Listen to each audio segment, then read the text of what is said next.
안녕하세요, 포이사입니다. 탐험소를 활용해 시원한 매핑과 강력한 보스전까지 가능한 고점이 높은 빌드를 소개드립니다. 아직 저도 생각한 세팅만큼 가기엔 갈 길이 멀지만 빌드가 돌아가는 기본 구조는 완성된 듯 하여 영상으로 제작하게 되었습니다. 이 빌드는 이번 시즌 새로 추가된 정신력 스킬 3위일체를 중심으로 구성했습니다. 정신력잼 19레벨 기준 보조잼으로 번개, 화염, 냉기, 숙련을 연결하면 22레벨까지 올릴 수 있고 퀄리티 작업까지 해주면 공명 풀스택 상태에서 원소 피해가 무려 52%까지 증폭됩니다.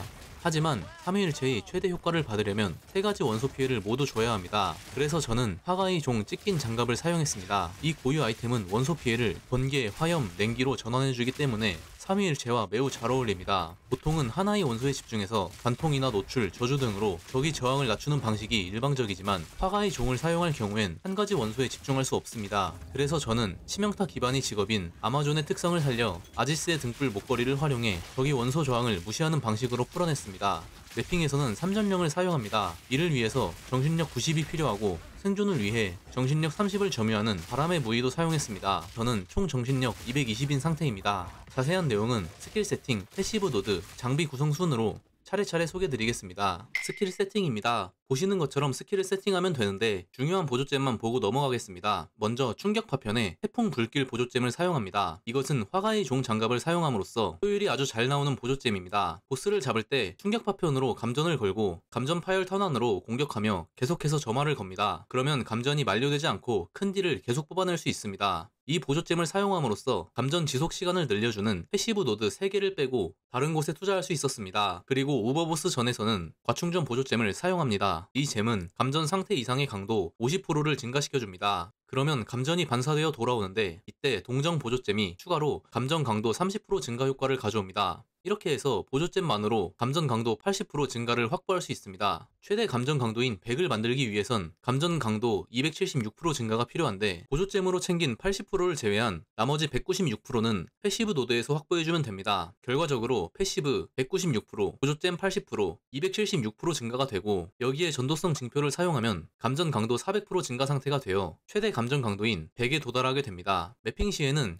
과충전과 동정 보조잼을 빼고 대신 기동성과 갈래 보조잼을 넣어주었습니다. 그리고 가장 중요한 보조잼 세팅은 19레벨 3위일체에 아까 말씀드린 번개, 화염, 냉기 숙련을 넣는 것입니다. 이렇게 3위일체를 22레벨까지 올릴 수 있고 이에 따라 증폭률도 올라갑니다. 나머지 보조잼은 본인의 취향에 따라 입맛에 맞게 조금씩 바꿔주셔도 괜찮습니다. 패시브 스킬트리입니다. 1번은 매핑용, 2번은 오버보스용입니다. 먼저 중요하게 봐야 할 부분은 피해 증가 노드를 찍을 때 3원소를 전체적으로 피해 증가시켜주는 노드를 찍어야 합니다. 충격 파편과 감전 파열 탄환이 번개 피해니까 번개 딜을 올려주면 어차피 컨버트 되니까 번개 피해 관련 노드를 찍어도 되겠다 싶을 수 있습니다. 하지만 순서가 3원소로 컨버트된 후에 잉크가 적용되기 때문에 피해 관련 노드를 찍으면 번개 딜만 올라서 효율이 정말 안 나올 뿐만 아니라 번개 피해만 높아지면서 3위일체 공명 스택이 번개만 쌓입니다. 그래서 원소 조종, 힘줄 절단의 타격, 다가오는 대재난 등과 같은 3원소를 전체적으로 세지게 하는 노드를 찍었습니다. 그리고 점화된 적에게 감전이 지속되는 보조잼 태풍 불길을 씀으로써 포인트 3개를 아꼈다고 했는데 감전 지속 시간을 늘려주는 전율을 찍지 않았습니다. 매핑용 무기 세트 1번부터 보면 이동의 자유, 탈출 속도,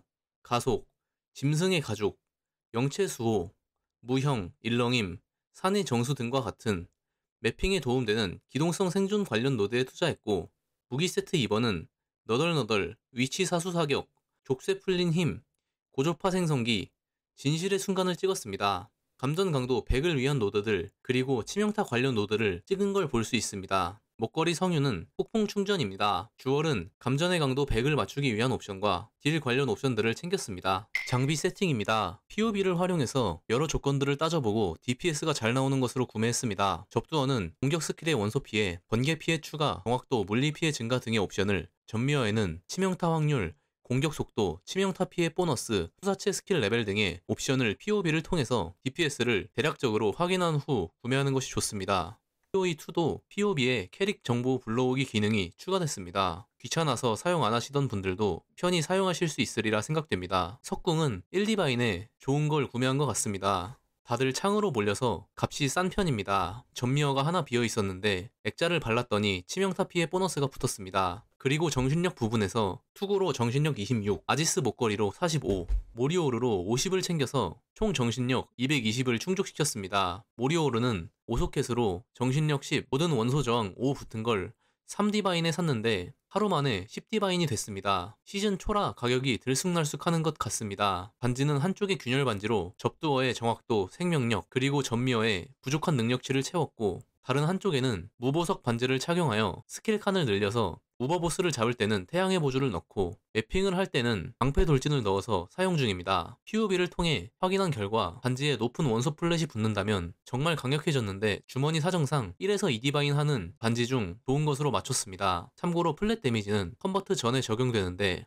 고점은 번개 플랫이 가장 높은 것입니다. 허리띠와 장화에서는 생존 옵션들을 챙겼습니다. 둘 다 1디바인 정도에 구매했던 것 같습니다. 장갑과 목걸이는 말씀드렸던 화가의 종 장갑, 아지스 목걸이를 쓰고 있습니다. 이 빌드에서 중요한 건 화가의 종 장갑을 쓰고 3위일체와 3전령을 사용하며 아지스의 목걸이로 원소 저항을 무시한다는 것입니다. 이 메커니즘을 활용한다면 3전령 스킬 부여와 접근한 적 원소 저항을 무시하는 다가오는 대재난 갑옷을 사용하고 대재난 갑옷의 부족한 탱킹력을 든든한 뚝배기와 목걸이로 보완하는 것도 좋아 보입니다. 석궁으로 3위일체를 사용하는 메커니즘 정도를 참고하시고 세팅하시면 좋을 것 같습니다. 이 영상이 석궁 빌드 4편째인데 제가 1편을 제작하며 계획한 대로 차근차근 진행하여 우버보스까지 충격 파편과 감전 파열 탄환 빌드로 잡았습니다. 이 빌드 관련해서 끝까지 소통하겠습니다. 다음 영상은 돈 되는 정보 영상으로 찾아뵙겠습니다. 좋아요는 영상 제작에 큰 힘이 됩니다. 감사합니다. 포이사였습니다.